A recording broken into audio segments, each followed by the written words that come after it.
like I noticed today that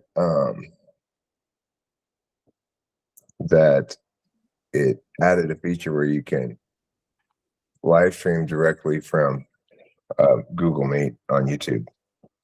They just added that today. So, You think you're going to use that one? I mean, yeah, I probably will at some point. I'm not sure exactly the context in which I'd use it, but if somebody wanted to have their typing live stream or something, I could facilitate that now. So, okay. Enough irrelevancies. Let's get started. I usually ask this question to start, which is, how many of my typing sessions have you seen before? I've been watching your channel for many years. I've seen a bunch of them. Really? Well, thank you for that. And I'm very familiar with your system as well. Okay, cool. So I will take that into account here, but I'm going to start in kind of a my normal straightforward way, and we'll see where it goes from there. Can you talk to me about a vacation you've taken in the last year or two? Sure. Thinking of which one to go for. Well, last summer I wasn't much of a vacation, but I went to Alaska for the whole summer. I worked on a boat for, I guess, like a month and a half, and then spent another month in Alaska, like off the boat. And yeah, would you like me to go into more detail about that? I'm actually quite curious about it. Did you make good money doing that? No, it was kind of a complicated situation. Basically, my buddy had been to Alaska the year before, and we're both like sort of filmmakers or just sort of into film. And he got into contact with this captain of a boat who wanted to he wanted to make a documentary like about his own experience, I guess, becoming a captain, because he was previously an investment banker. And so he kind of hired me and my friend to partially work on the boat, but also partially film like a proof of concept for a documentary for him. And it was pretty complicated. We didn't, usually work over to get there gets paid pretty well, but we didn't, it was more complicated. And yeah, I didn't get paid very well for that. But it was a very fascinating experience. The reason I was curious about it a little bit is that I had a friend who worked on Kodiak Island one summer in Alaska. We're on Kodiak. I didn't work on Kodiak Island, but we got off the boat at Kodiak, and I spent like a few weeks there. Did you see a lot of bears? Yeah, while not in Kodiak, but on the boat, we saw a few bears on the beach a few different times. Apparently Kodiak Island bears are the largest bears in the world. That's what I heard, yeah. Okay, cool. So what was your favorite moment from that trip? A really nice moment I remember is we went to, I forgot what the name of the restaurant was, but it was something burgers and beer, and on Kodiak, and they had like this burger and beer deal that they had like certain days of the week. We kind of thought it was every day. So we didn't get the deal, but we did still end up getting like a burger each and a beer. And it was like our first night off of the boat. And it was just really nice to be on land and drink a beer and have some proper food. Did you get seasick? So on the main boat I was working on, which was like a bigger boat, I didn't, but we did like do some filming on some smaller fishing boats. And on one of them, I did get seasick. I like threw up overboard. Did you feel better then, or did you stay seasick the whole time you were on that boat? Oh yeah, no, immediately after I threw up, I felt much better. Okay, so you're not a true seasickness person. One time I went deep sea fishing with my dad, and I was seasick it was really big, rolling kind of seas. And I was seasick from the moment we got on that boat till the moment we got back. I couldn't even get a line in the water. I was so seasick. Yeah, no, someone All day told me, long. gave me an account of like the percentages. He was uh, like 30% of people don't get seasick. I mean, I don't know what the numbers were, don't get seasick at all. 50% get seasick and get over it. And then like another 20% just have it forever, no matter how long they're on the boat. That's me. Yeah. Yeah. Um, okay, so cool. Did you when by the time it was time to come back, were you really ready to come back? Totally. And it was for a few different reasons. I mean, by that time I was off of land. But we were, it also had to do with, my buddy, it was kind of getting tough spending all day and all night with him, like for 2.5 months. So that factored into it. But yeah, I was definitely ready to get out. And it was right before, I was ready to get back to school. I just graduated. So it was my senior year of college. I was definitely ready to get back to that. Yeah, you can't spend months in that close proximity with another person unless you get to fuck them occasionally. That's how relationships with women work. Yeah. Yeah, exactly. Yeah, that definitely wasn't happening. Yeah. So, okay, cool. Well, what did you study in college? I actually majored in anthropology, which is it's kind of a regret of mine. I just wish I'd gone for film, but I think earlier in my college career, I was a little less certain about what I wanted to pursue, so I didn't do that. So, yeah, anthropology, but for all intents and purposes, like film is what I want to do. You got an in on filming anthropological things, Totally. presumably. Yeah. And I'm actually thinking about it in terms of, first of all, because documentary filmmaking is, for many reasons, easier. It's something you can dive into. It's a lot easier than narrative filmmaking. And so, yeah, I definitely will try to utilize that anthropological lens. I'm thinking about shooting a documentary pretty soon and using those tools. Hmm. So, would that be like go to an anthropological dig and film that? Uh, you're maybe talking more archaeological. No, it Oh would yeah, be okay, yeah. Forgot about uh, that. Sorry about this. I failed to make a distinction there. yeah, no, it would be a. Go ahead. Go ahead. So would it be like go to some tribe of savages? No, I mean that kind of anthropology is kind of the past. It's not really considered okay these days. I mean, the one thing I didn't love about anthropology, I mean, it's a very new discipline, but and it makes sense. But basically, so much of anthropology these days is being self-critical about anthropological practices and about like, oh, being the white man who goes to whatever culture and like imposing some sort of framework on it. And that's sort of, I guess, what happened. For it's been around since like the 20s or something like that. So it's like for a good percentage of when anthropology has been around. But now it's more. So what I'm thinking of doing is I'm originally from the Republic of Georgia. Um, between Russia and Iran, and I'm going to go back there for a few months. And there's a lot of political stuff going on there. There's also like 1 million Russians who come in because of the war, and there's a lot of Yeah. problems there. So You're next after Ukraine probably, or Estonia or something. yeah. Wait, sorry, what'd you say? I said you're probably next after Ukraine, fucking Russia.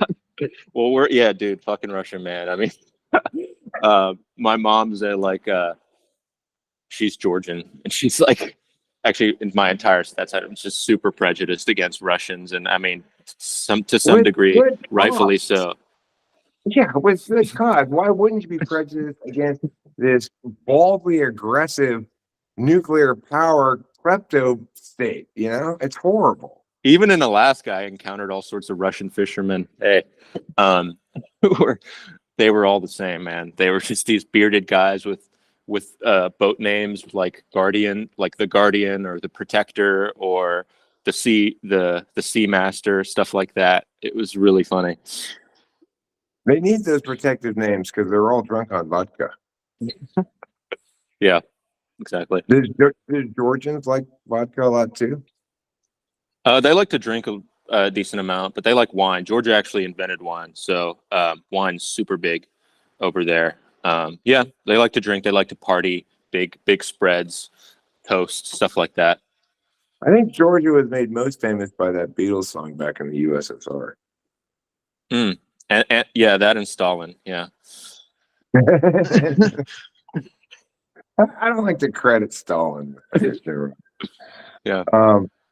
Okay, so interesting. You're going to be a film. You're interested in film. Do you have any ideas that say down the road after I establish myself in say documentary filmmaking, the movie I really want to make is? Yeah, I've actually been working on a script for a while. I mean, it's been moving very slowly, but I'm trying not to think of it too much down the road. I received a recent piece, so I've been like working on a few of my friends' short films, and they've all been like pretty well, pretty professionally produced short films. Like they've raised, between $10,000 and $15,000 for them. And I received a piece of advice to go straight into much lower budget so I could get a little bit of practice directing, which is ultimately what I'm interested in doing. And yeah, I'm working on one script that that I do very much see as an amalgamation of a lot of different concepts I've been thinking about, and it's something I really want to make. Would it fit into a certain genre? No, hey, it would, it would go under the sum of realism. It's also kind of anthology in terms of its structure, but I'm very focused on performance, so it'd be dramatic and focus on like very realistic performances, but also in terms like each section's going to have a bit of its own sort of tone. So one's going to be a little more Lynchian, one's going to be a little more like very pure sort of family realism. And I also like, I like thrillers, and I like intensity, and one of them is going to have a little more of that element to it. Okay. So here's my screen test. What do you think about my acting? Oh no! Something bad has happened. That the kind of acting you're looking for? Yeah, pretty much. I mean, I don't know if I'm going to get quite there, but maybe somewhere near. I mean, you're clearly on a bit of a different level. A lot of people have called me the male Meryl Streep. Anyhow, yeah. Okay, cool. So, what do you watch besides typing stuff? Aside from typology stuff, within acting stuff or besides those as well? like entertainment kind of stuff that you watch, not Right. because you're trying to learn something, but just because you want to feel out of something.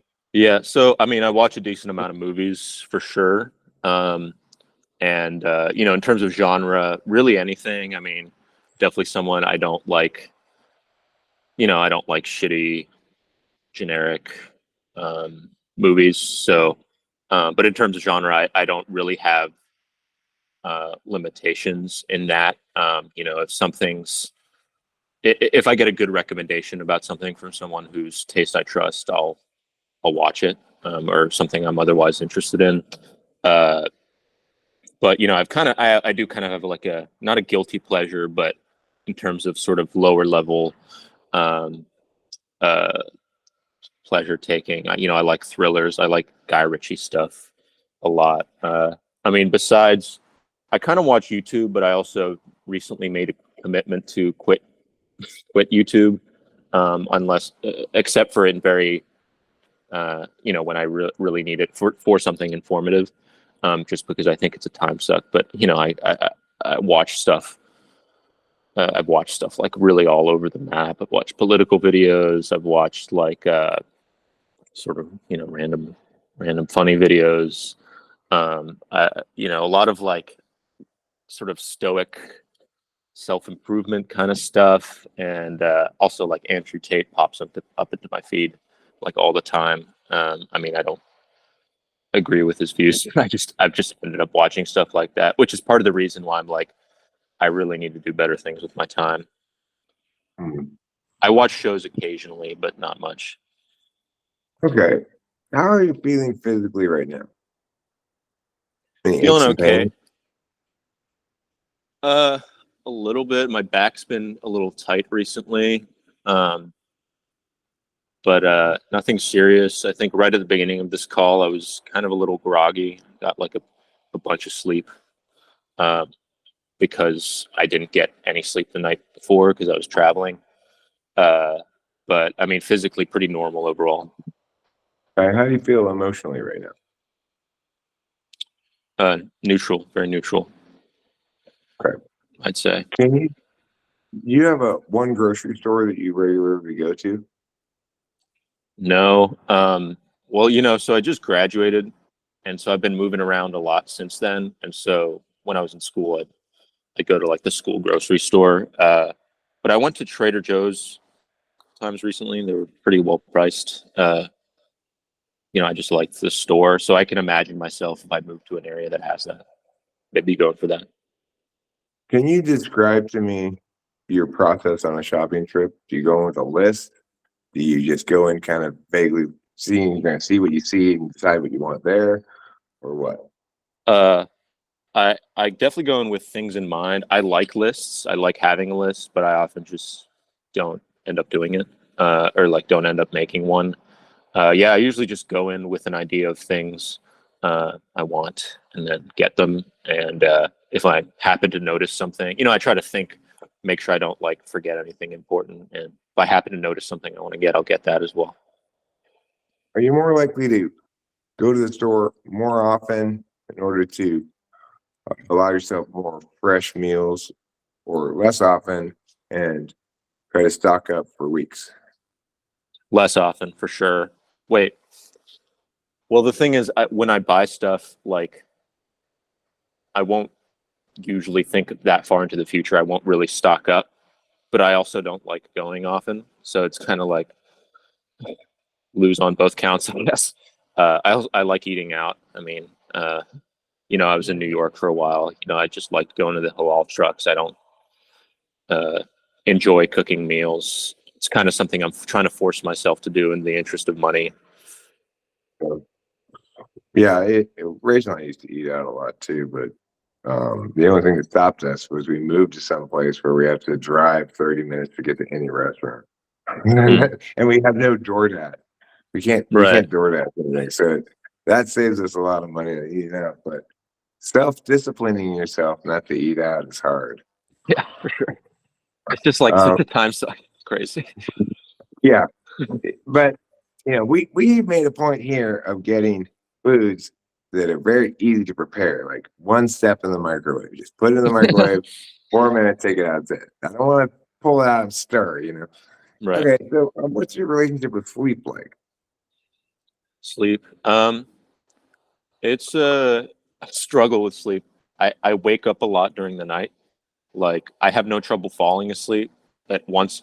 Like sometimes I'll fall asleep and wake up at the beginning of the night like 4 or 5 times Mhm. before I like sleep for a while, and then even then I'll like usually wake up a couple times. So um, I also I like mornings and I want to get out of bed, but I definitely have trouble doing that um, often. And I also just like get tired at random points. I I don't really have a good sense of how well I've slept often until like later in the day when I get tired. Also, like coffee doesn't seem to do anything to Yeah, change coffee. anything for me. So What you're looking for is amphetamines. That's coffee. yeah, I might move to meth soon enough Amphetamines if this work. doesn't get resolved. Amphetamines work. Coffee just makes you jittery and nauseous. Okay, so here's here's where I am so far. Is I've been working a lot on SI, any vague kind of not really questioning it directly, but just getting a feel for it. It seems to me you're SI 1, 2, 3, 4, or 5 is my guess. You're definitely not. I would agree with you. Yeah. You're definitely not any polar, so we can eliminate that.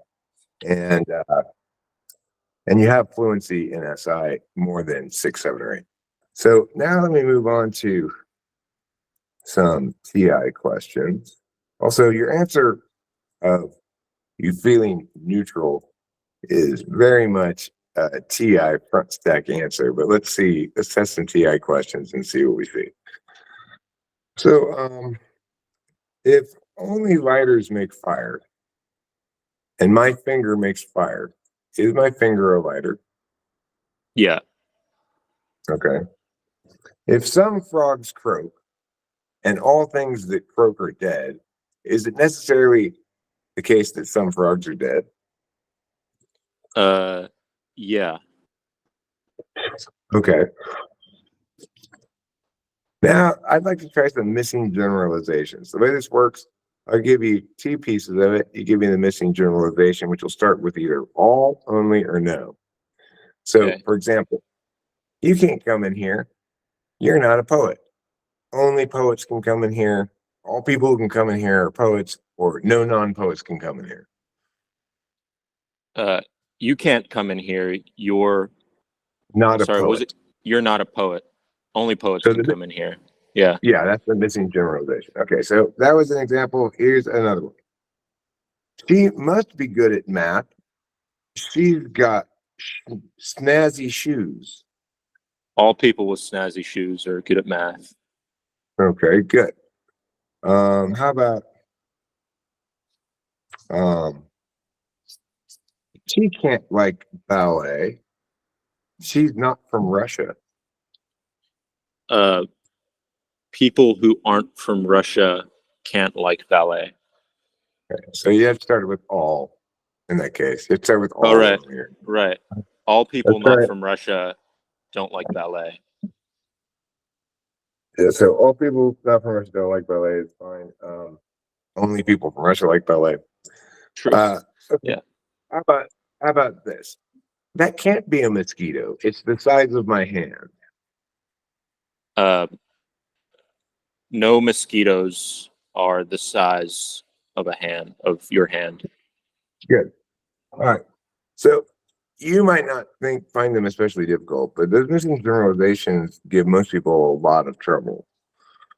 I haven't done a ton of them to make sure that you haven't just gotten lucky with them, but let's try a couple of genealogy problems. Your TI seems quite robust. Who is my mother's husband's only daughter in relation to me? Your mother. You're good at these. All right. Let me see if I can come up with. Let me do one more TI question. If A, then B, and not B, what can we conclude? Not A. Right. Did you ever take any logic in college? No. Cool. No. All right. So I do like I always like I like logic stuff. Like I like games. I do like Ken. I mean it's kind of numbers, but it's like numbers logic. You know Ken? never heard of it. It's like on the New York Times. It's like there's a crossword and then there's a Ken, which is a Sudoku kind of thing. Oh, okay. Anyway. I know Sudoku. I like to do Sudokus occasionally. I've determined that this is too much generalization from too little data. But my daughter, who's an ESTP, is consistently way faster than me on Sudokus. Whereas other kinds of things, those kind of puzzly things, I usually beat her at. But Yeah, well I wonder if there's something to do with a lack of extroverted intuition getting in the way. well interestingly my mother who I think is an ESTJ, she's really good at, I like logic stuff, but she's very good at this one particular type of logic. it's like the classic one, you know, with the grids and the categories where it's like 5 in each category and there's a grid and you shade the ones that match.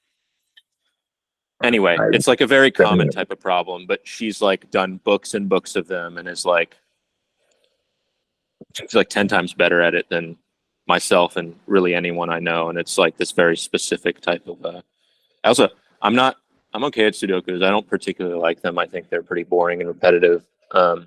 Kens are better. They're a little more, you should check them out. maybe I will. Yeah, I don't really love Sudokus either because it's either the ones that are interesting potentially are super hard, and I can't seem to ever get them. Yeah. The ones that give you just like 2 numbers and the whole thing.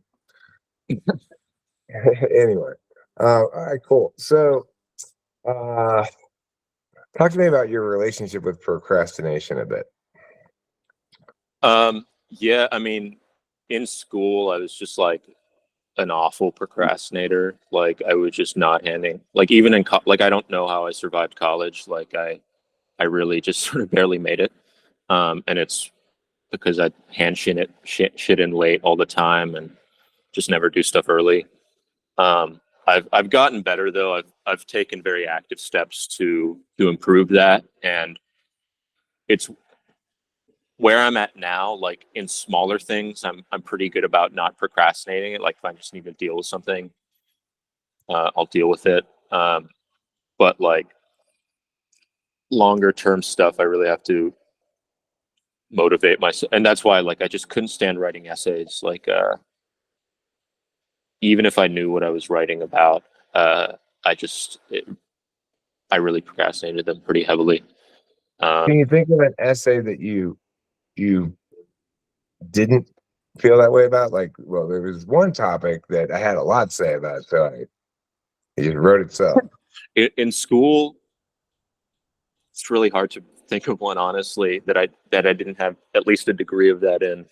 I've made a lot of Myers-Briggs like posts on Reddit, like pretty lengthy ones, and those are based in knowledge I have, and those I've been, you know, I've kind of written them and just gone for them. I mean, I can still put them off, but yeah, I'm interested in writing them, and I'll just write them.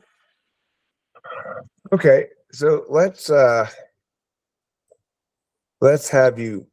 an extroverted intuition test here and have you freestyle for me a short essay about censorship.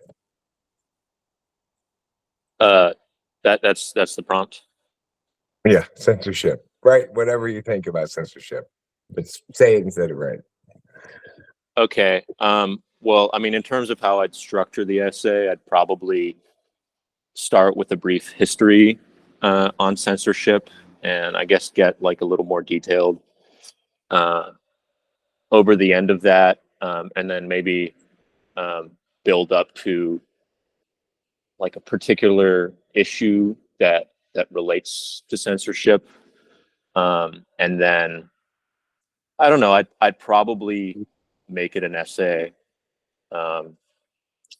that tries to get at like an appropriate limit, or just degree to which censorship is acceptable, if at all. And I guess reference, you know, just like what's going on these days with it, you know, all this about hate speech, and stuff like that, and sort of present all these different perspectives, and then come to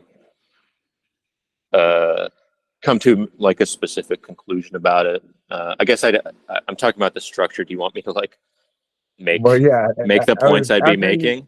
Let me demonstrate a short freestyle speech on censorship. Then I'll give you another topic. Okay.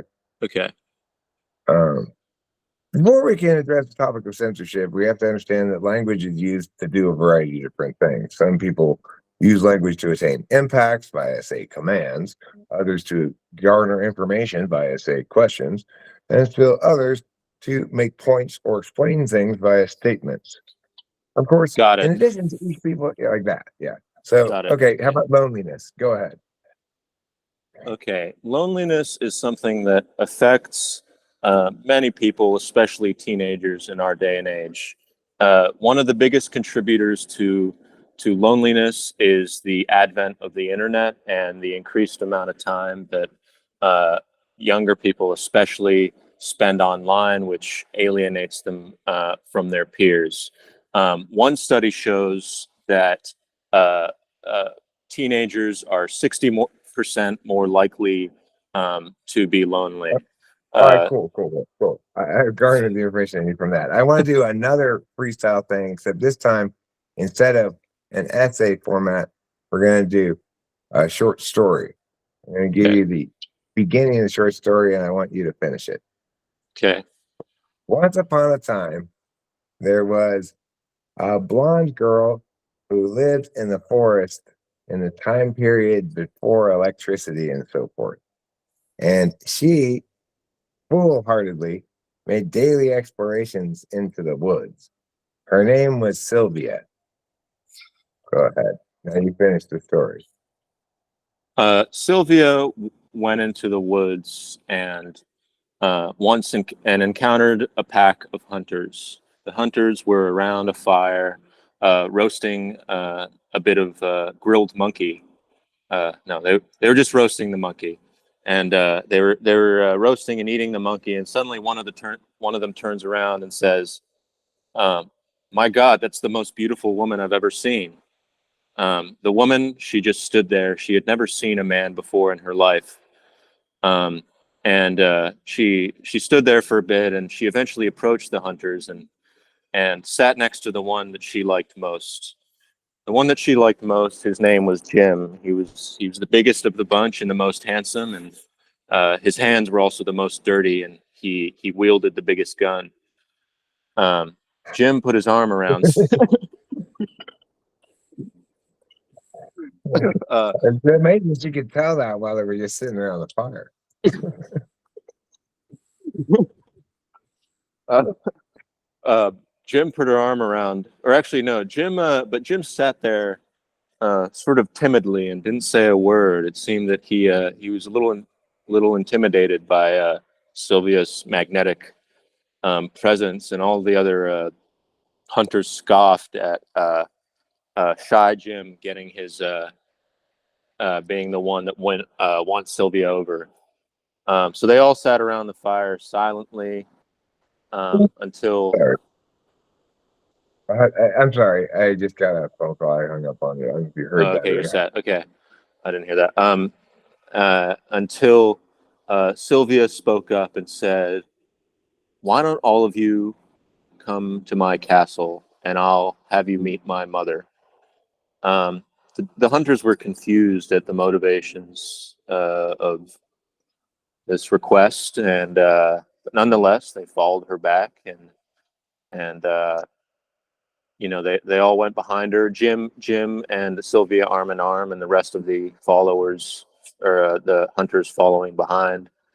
And they went into the castle, and her mother greeted all of them with a great big smile and said, "Come, sit at my table." The table was full of food and wine and drinks, and there were many prostitutes just kind of hanging around the room. Unfortunately, they were serving once again roasted grilled monkey. And I said, I am sick of eating roasted grilled monkey. Is the reason why you removed the the grilled from it because roasted grilled monkey would be redundant? Well, it would. Is that like the same thing? Well, Well, the the point is reason it's I already include. grilled. If it's already grilled, why do you need to additionally roast it? Yeah, that's kind of the reason I included it in the first place is I'm reading a book where you know who Werner Herzog is. No. He's like a filmmaker, also kind of a character, but he's writing about the making of this film, and he mentions at one point there's just a sentence like, uh, "I we ate grilled monkey. It looked like a naked child." That was the line. That's kind of where I took it from. Okay, well, you know what? That's very suggestive of conscious any I'm kind of going back and forth here with you about whether you might be an ESTP, but that awareness of where you're sourcing your NE from very much suggests conscious SI and conscious NE. So my current thinking is your alpha quadrant, which makes you one of three possible types. I'm right about that. Let me see if I can nail that down a little bit better. Because one of the things that makes ESTPs difficult is they've got fluency in SI and NI because it's 4-5, and their NE can look pretty decent when they're situationally required to demonstrate it. Still, yours seems more robust than any ESTP I've encountered. But So let's alpha continue. quadras the NTs and the SFs, right? Sorry, NTPs and SFJs, SFJs. NTPs and SFJs. Yeah. Yeah. Okay. So there's this question I asked before that I wanted to ask again because it was a good question.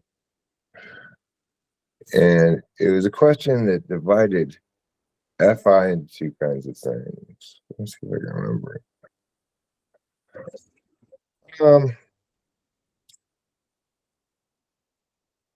Well, let me ask this first. What do you think your feelings tell you more? What you don't like or what you do or what's important to you?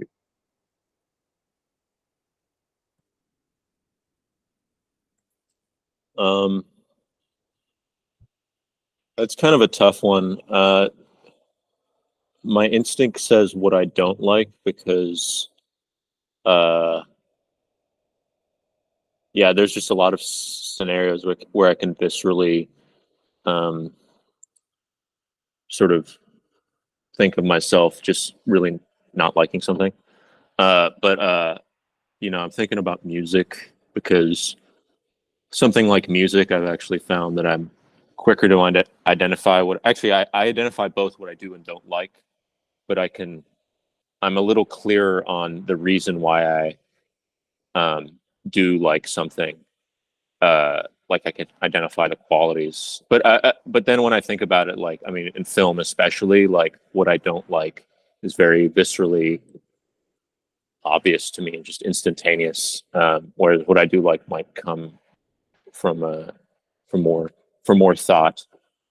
Uh, Okay, well, what you're yeah, talking about there is intuition, not feelings. What you're really determining is what's good and not good, not what you like and don't like.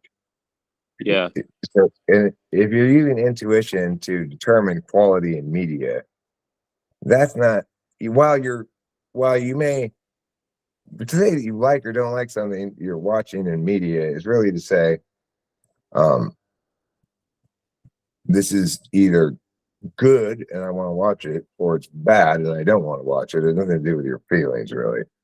But yeah. I'd agree with that in my case. uh, Yeah, the thing is, people don't like to think of things as being good or bad because that suggests that the truth is that beauty is not in the eye of the beholder, but rather that there's some objective facts about it. But of course, there are. It's just we can't reductively or deductively reduce and explain and win an argument about it. But nevertheless, some shit is objectively better than others. Okay, so fine. sorry, to answer actually your question in more the way you wanted it, when I think about it, I think I identify things maybe slightly more that I like, just because I don't have strongly visceral bad things about things, but I sort of welcome or invite the good things about it and sort of acknowledge that I feel good about something or I like it. Like I like being in this cafe, or I like this person. You know. Are you more of a team player or more of a um, somebody who makes sure they get what they want and they don't get stepped on?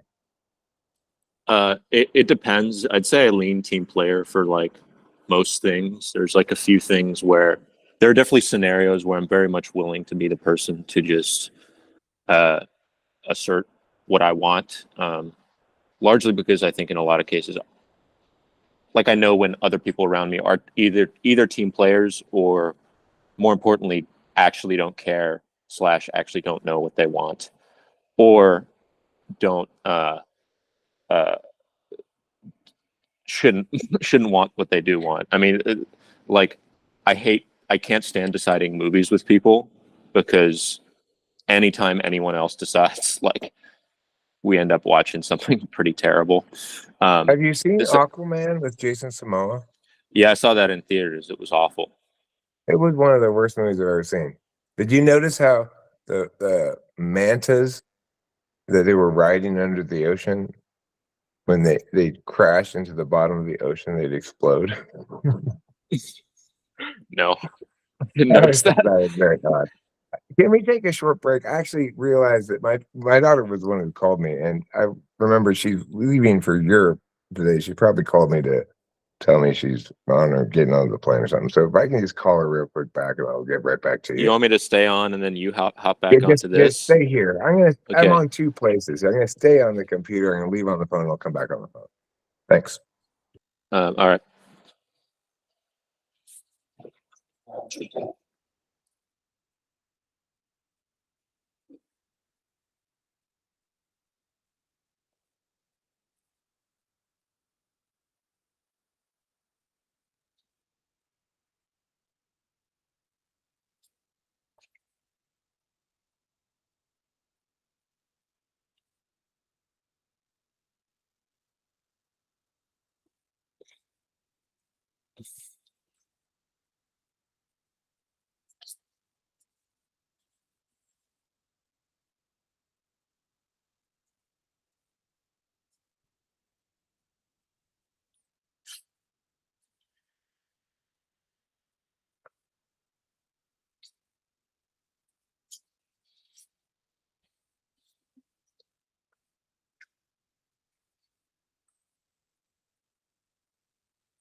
Well, that was interesting. She had to cancel going to Europe. Her cat What had a the hell? medical emergency. Yeah, Oh no.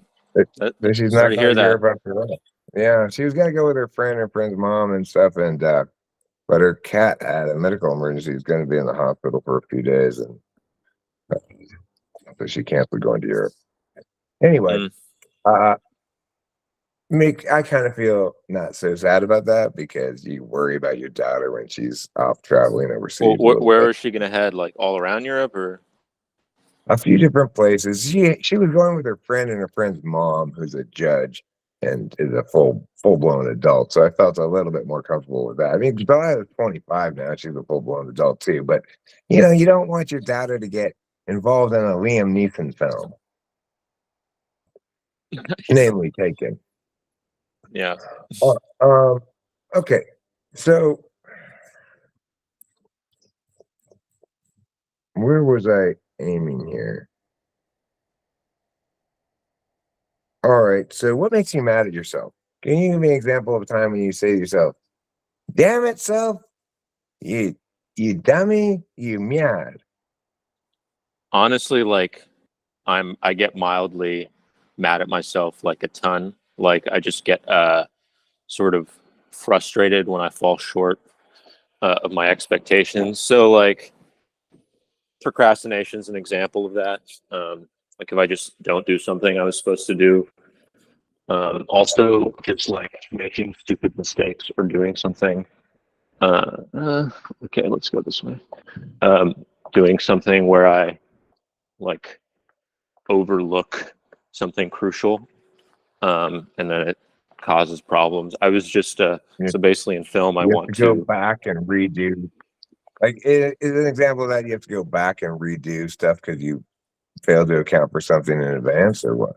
Yeah, or just like deal with the situation you're in. Yeah, I mean it's like kind of TE stuff. It's like I can't go there. Okay, Like you understand. you understand cognitive functions very well, and you understand what I'm checking for very well.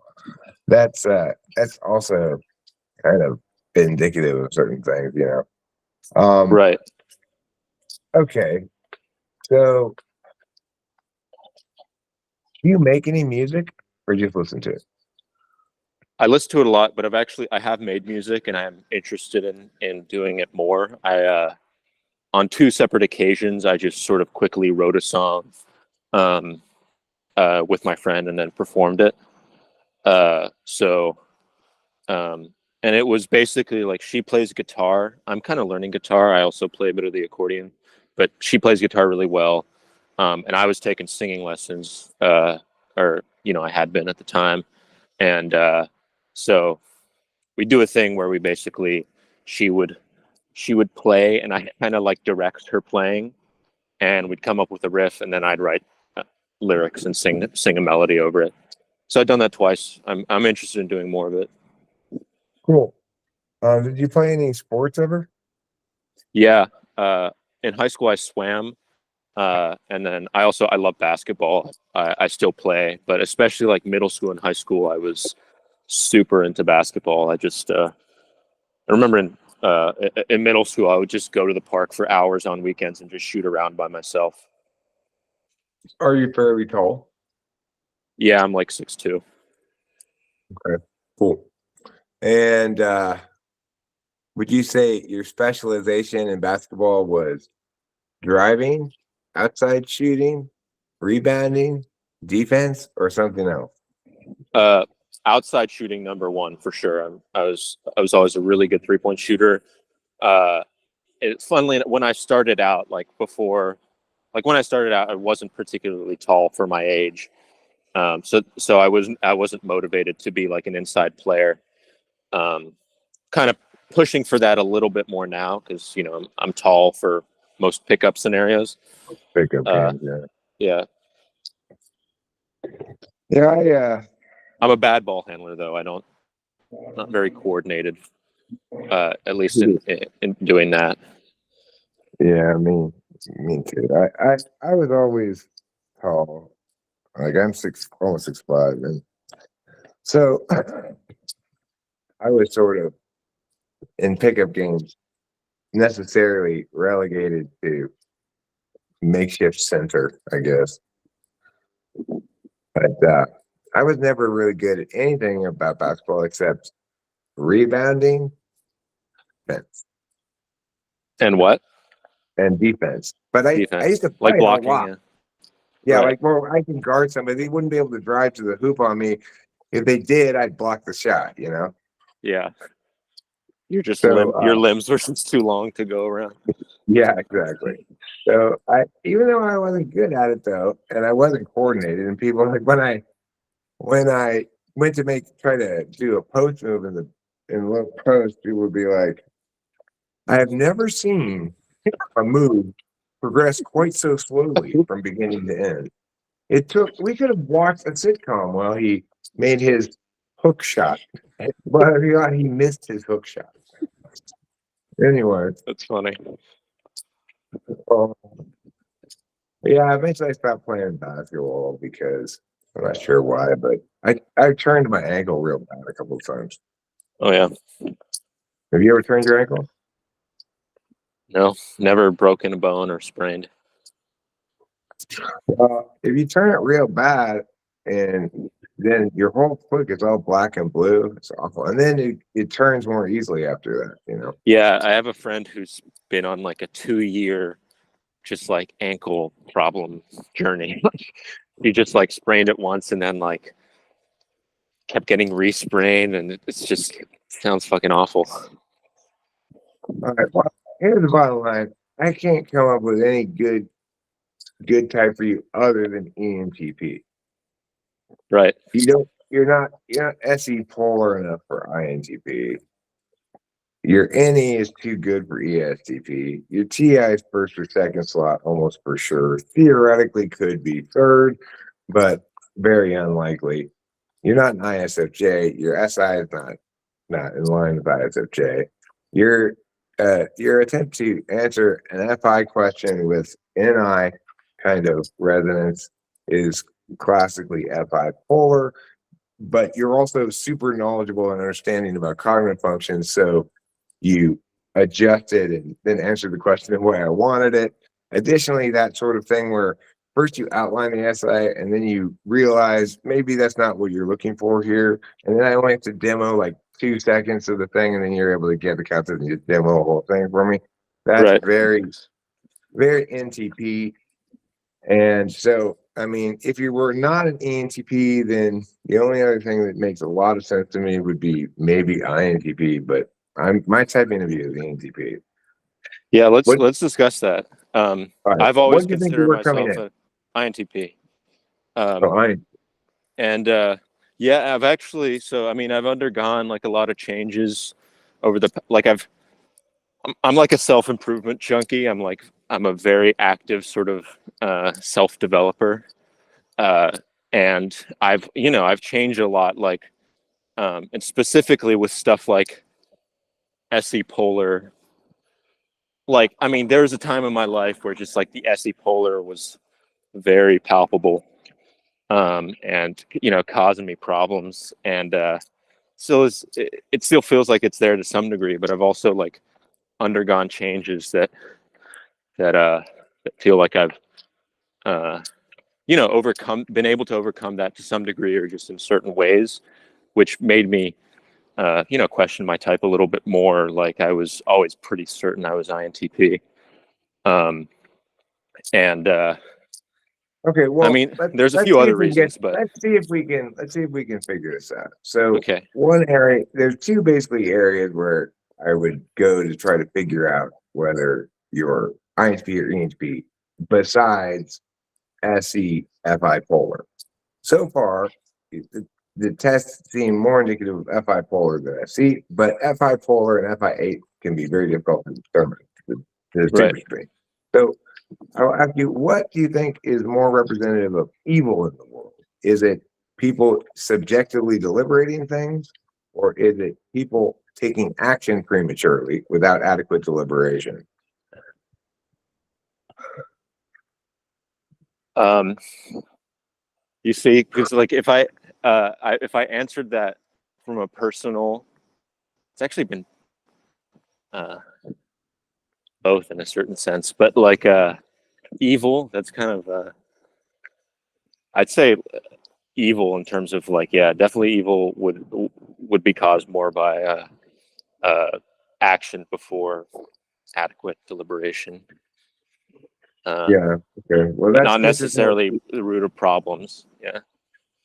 That's more consistent with ENTP than INTP. Now, as far as getting mad at yourself, or so Wait, actually, do yeah, like because FI, okay, because I was thinking subjective. I wasn't even thinking about like I was thinking about deliberation in general, not necessarily subjective. Like, I definitely think, uh, like when I think about FI, like I do constantly encounter uh, like views that I um, disagree with, or that aren't thought out and are just sort of frustrating to engage with. But neither, like when I answer that question, nothing in the realm of evil even like comes into my okay. mind. Well, Like, I don't think of those. let me ask the question in a better way. Was the COVID lockdown clusterfuck of a non-policy that we had for COVID, was that evil because people took action without adequate deliberation, or because people took action based on subjective deliberation? Um, yeah. Well, okay. So in terms of like my issues with it, well, I think it was initially a matter of definitely action without deliberation. I think afterwards, like, it was subjective because masks turned into this thing where it was you were just like a bad person if you didn't wear them, and that there was not much beyond that. And that was, that's kind of like just a that's like kind of a combination of both, but it's like this subjective. This is how I feel about non-mask. It's funny because like I remember when masks started being optional, like at my school, like people really flipped in terms of like the morality of doing that. People like seem to think, oh, suddenly it's actually moral just because this rule change. And I forgot where I was going with that, but People are stupid. That's where you were going. People are yeah, shockingly stupid. Over and over again, I discover that people are shockingly stupid. yeah, no, for sure. Your answer right there, your avoidance of an NI clarity about it is rather more consistent with INDB than ENDB. It's hard for me to ask a question where I say, when do you get mad at yourself about failing on NI grounds?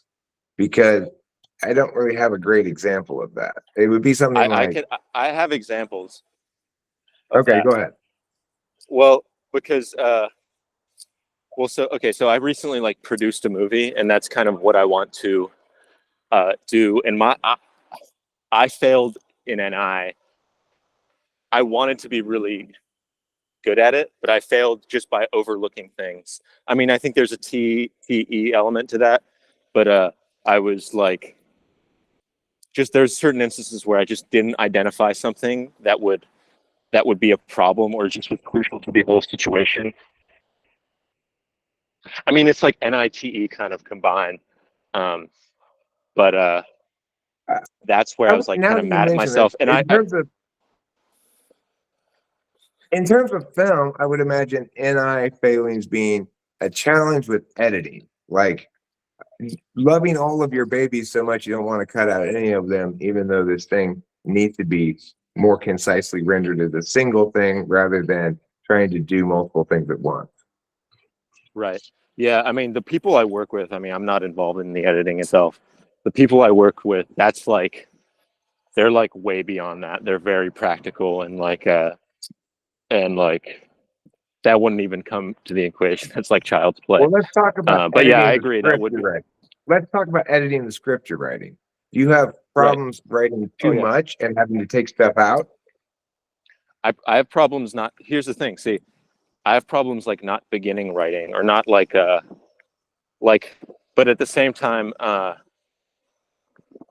right now, what the problems I'm in, like I just got to kind of get going on it, and I have to some degree. But also another problem I have is I think potentially I'm kind of coming up with too many uh too many things. I think I need to like take it one step at a time as well. Um and Right, I like mean my in terms movie of idea I where also imagine like structurally I'm really trying to make it whole. I'm trying to make it NI, but that's hard for me, I think. Like it's much easier to think of like a series of different moments and concepts that I can that sort of vaguely connects to me, kind of subjectively to each other. Um, but you know, I think I want it to have that, and I want there to be a very solid plot, and I want the characters to be whole, and I want their decisions to make sense and interact with each other, like where you really see a whole picture. And I've written short stories in the past, and I've kind of the way I've written them, it's like usually just like a series of events. There's not like the plot's a little lacking, I think. okay. But also to So, go into like one other. Yeah, go ahead. go ahead. Okay, sorry, we cut out. To go into one other reason that I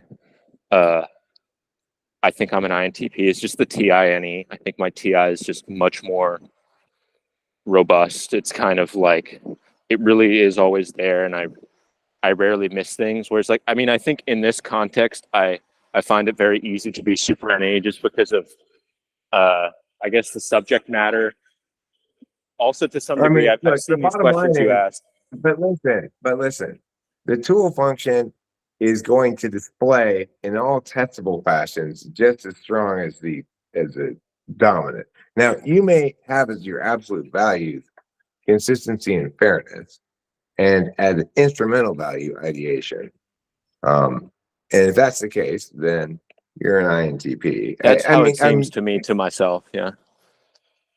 I'm leaning that way. Having just after I said probably ENP, maybe INTP, and I'm trying to get you to answer questions that are, if you give me a single answer, the answer is reductive to some extent.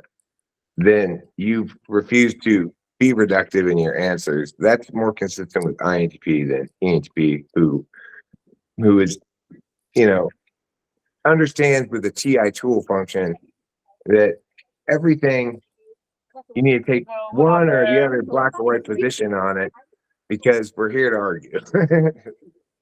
Right. So you do seem to be demonstrating what I would call counter value NI here in your answers that try to include every possible caveat. The thing that makes you a little tricky to type is you have excellent understanding of cognitive functions and you're a math heavy type, which means you can learn from those things and actually apply it in your life. So when you say you want it to be NI, you understand the importance of something having a singular identity and resonant pop on an NI grounds. Well, an INTP might not necessarily be inclined to say such a thing unless Totally. they understood cognitive functions well and therefore were informed by that stuff, Right. So in Yeah. that I mean, and I'm regard, also ultimately like, I also just view my brain as like a mold that I'm like trying to fix or improve. Like I just very much live my life that way in every scenario I encounter. I almost look at through those lenses, like what kind of benefits it could provide me. I think that's just led to me like and changing very there's one drastically. other thing. One other thing I note is consistent with INTP and has been throughout the whole session, which is when we talk at the same time, I yield to you. So that's third slot FE versus fourth slot, probably. If you were third slot, Maybe. we trip over each other, probably determining who's going to yield to the other in terms of the talking space. I don't think any of these reasons to call you INTP are definitive. I can't say 100% you're INTP and not ENTP, but I hereby switch my typing to more likely INTP than ENTP. I know probably that's the one question you want to resolve, and I don't doubt that this is somewhat of an unsatisfying lack of resolution of that question. But it's probably the best I can do because I don't have rock solid definitive tests for FI polar versus SC polar. Right. Yeah, there's a few reasons. Okay, that seems like the Wi-Fi is pretty bad over here. Yeah, I mean, there's a few reasons why I don't think FI polar, and as you said, I mean, in terms of the way I'm answering these questions, like eighth slot is the most unconscious, but I do notice moments in my life where I'm really attuned to what I want, or just I really identify something on a level that transcends maybe the way I normally think about things, and it's difficult to tap into it if I actively try to. But I think it FI? comes at certain times. Yeah. Okay.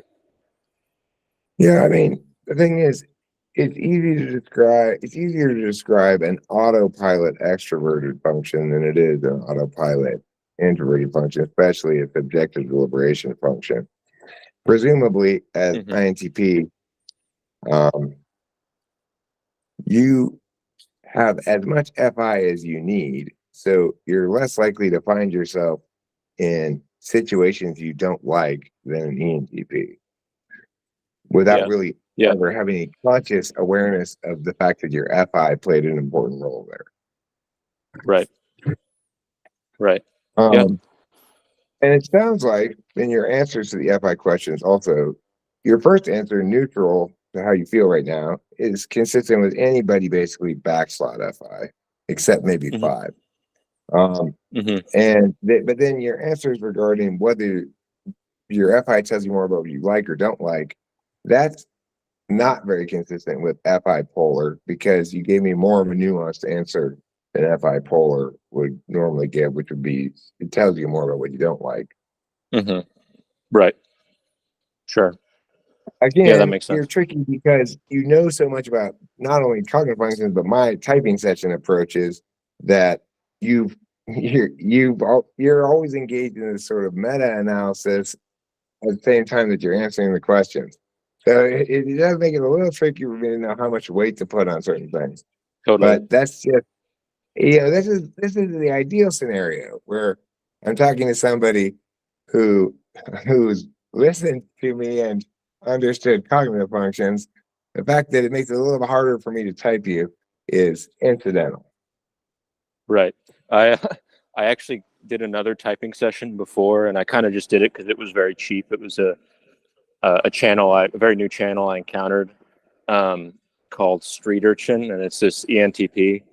And like in this one and in that one as well, I tried to be as earnest as I try to discount what I knew about cognitive functions, unless I was directly referencing them to answer the questions. And he typed me ISTP. It was like I had like an hour long um, argument with him after that. But it was like it was basically a thing where and that was kind of something where I was like, there were certain things that I was identifying. I mean, I think it was mostly like just this kind of insecurity or something, but there were kind of things I was identifying, especially related to like SC and not being super SC polar that made me vaguely consider that. But it was ultimately just kind of a frustrating experience where we were just not on the same page about cognitive functions at all. Obviously, he wasn't testing extroverted intuition at all, or not testing it correctly, or he Well, never would have considered the possibility you he were actually ISTP. did. He did test it, and it's funny. I kind of adapted to it. I'd actually be curious to hear what you say about this.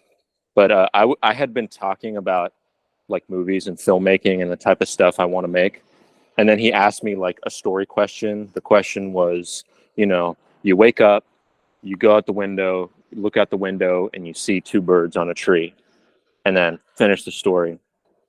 And in that context, I gave something very brief and spoke very slowly.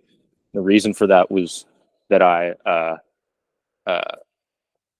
I was thinking in a film mind, so I was thinking of it visually. So it wasn't like events that I was communicating; it was like a whole visual landscape. So in terms of words per minute, it was like you know very few words and not a lot happening over a longer period of time.